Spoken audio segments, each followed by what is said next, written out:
vous avez la parole.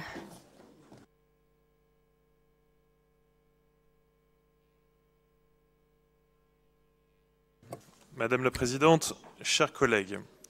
comme c'est l'usage, la Chambre régionale des comptes a procédé en 2017 au contrôle de la gestion de l'action régionale en matière de formation professionnelle. Ce rapport dont vous avez pu prendre connaissance porte sur les exercices allant de l'année 2010 jusqu'à l'année 2016 et une partie de l'année 2017, concernant plus spécifiquement le programme régional de formation qualifiante dite compétences, qui exclut de fait toutes les formations au savoir de base et à l'insertion, et également une étude du programme concernant la formation des personnes sous main de justice. Je voudrais saisir cette occasion pour saluer le travail remarquable de nos services et vous rappeler, chers collègues, que la formation professionnelle représente pour l'exécutif régional l'une des principales priorités de son action, pour laquelle nous finançons, je vous le rappelle, plus de 400 millions d'euros chaque année, et cela au profit de près de 70 000 franciliens. Mais également vous rappeler que c'est l'un des secteurs que nous avons le plus révolutionné et modernisé, et cela en investissant sur les publics les plus éloignés de l'emploi, avec des formations plus courtes, plus professionnalisantes, mais également tellement plus modernes. Pour revenir brièvement sur le contenu de ce rapport, nous nous félicitons collectivement que la Chambre régionale des comptes atteste et valide les orientations prises par l'exécutif régional. En effet, elle nous conforte dans notre gestion nouvelle et plus opérationnelle du CREFOP,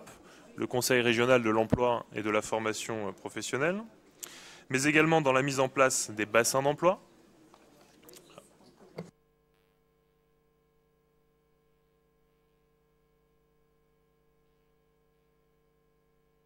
chers collègues.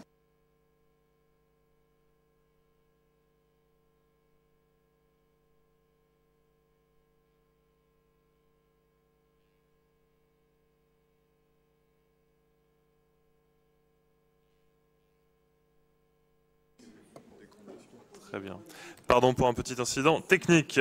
Je le disais, la CRC nous conforte dans ce que nous avons mis en place pour moderniser le CREFOP, dans la mise en place très attendue des 25 bassins d'emploi en Ile-de-France, mais également dans la réactivité et la souplesse de l'organisation que nous avons mis en place pour répondre aux besoins de compétences et cela au plus près des réalités, sans oublier dans la mise en place de dispositifs individuels à la formation, grande nouveauté et grande originalité de la région Île-de-France, notamment grâce au dispositif R.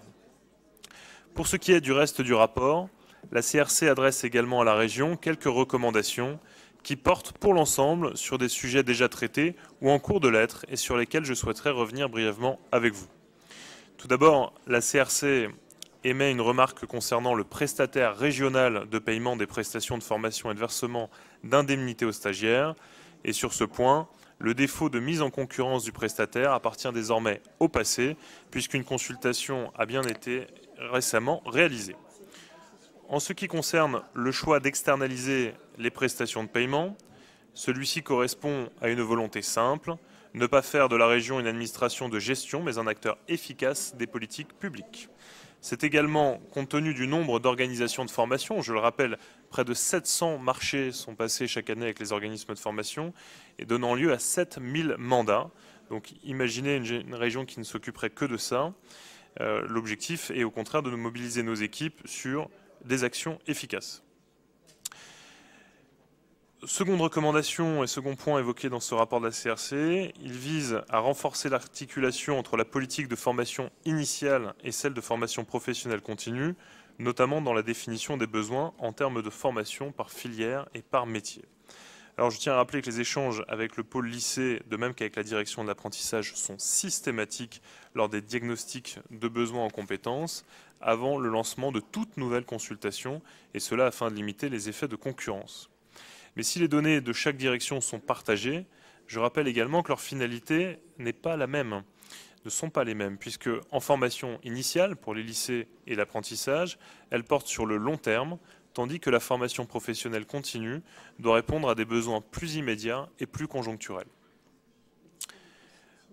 Autre recommandation de la CRC, il s'agissait de définir les critères d'une territorialisation de l'offre de formation en Île-de-France. Et je tiens tout d'abord à vous rappeler que les dispositifs régionaux proposant l'acquisition des savoirs de base, qui ne font pas partie du champ de ce rapport, sont eux tous déjà territorialisés. S'il est vrai que l'analyse des besoins se fait d'abord à l'échelle d'un secteur d'activité, la région a mis en place, comme je l'évoquais tout à l'heure, pour la première fois 25 bassins d'emploi, copilotés par les services de l'État, et qui précisément sont là pour adapter nos dispositifs emploi et le développement économique et la formation aux réalités de chaque bassin de vie. Et nous avons également répondu à ce besoin territorialisé en modernisant et en digitalisant l'offre de formation, ce qui permet, à travers des dispositifs comme Open Classroom, de pouvoir rendre accessible une plus grande partie du catalogue de formation francilien à l'ensemble des bassins de vie sur tout notre territoire. Dans le cadre de ces bassins, nous nous sommes également dotés d'un outil d'analyse Big Data formidable qui nous permet d'effectuer des diagnostics d'une précision jamais acquise à l'échelle des bassins d'emploi, et cela notamment grâce à Défi Métiers, et je salue Marie-Christine Diringer. Grâce à ces outils notamment, le nouveau marché qualifiant, qui vient d'ouvrir en septembre dernier, est constitué, lui, de 60% d'actions territorialisées. La recommandation de la Chambre régionale des comptes est donc déjà satisfaite. Autre recommandation, insérer un lot d'accompagnement spécialement dédié aux personnes sans qualification et ou éloignées de l'emploi. Et là, on se rend compte que cette recommandation vient justement du fait que tous les modules savoir de base ont été exclus du champ de leur analyse, puisque si ce module avait été pris en compte, je pense que la remarque n'aurait pas été faite. Et en la matière, je serais heureux de vous rappeler que, notamment en tant qu'élus locaux, nous sommes tous ici bien au fait de l'importance de ne pas envisager le sujet de l'accompagnement des personnes les plus fragiles sous un angle rigide et dogmatique, puisque c'est un sujet complexe qui ne saurait se résoudre par une réponse unique et standardisée. Vous le savez, la délégation dont j'ai la charge intègre également le volet insertion, n'entrant pas dans le champ des travaux de la CRC, mais que je souhaitais tout de même rappeler ici, puisque les personnes les plus éloignées de l'emploi, les publics les plus éloignés, sont accompagnés à travers les missions locales, les écoles de la seconde chance, les espaces dynamiques d'insertion, autant de dispositifs que nous soutenons et que nous finançons largement de façon à accompagner les publics les moins qualifiés. Et puis, sur les années à venir, à travers le partenariat avec l'État dans le cadre du PIC, nous aurons l'occasion de mettre des modules spécifiques pour insérer les personnes les plus éloignées de l'emploi dans chacune des formations que nous proposons. Enfin, le reste des recommandations porte sur l'efficacité et la fiabilité de nos systèmes informatiques.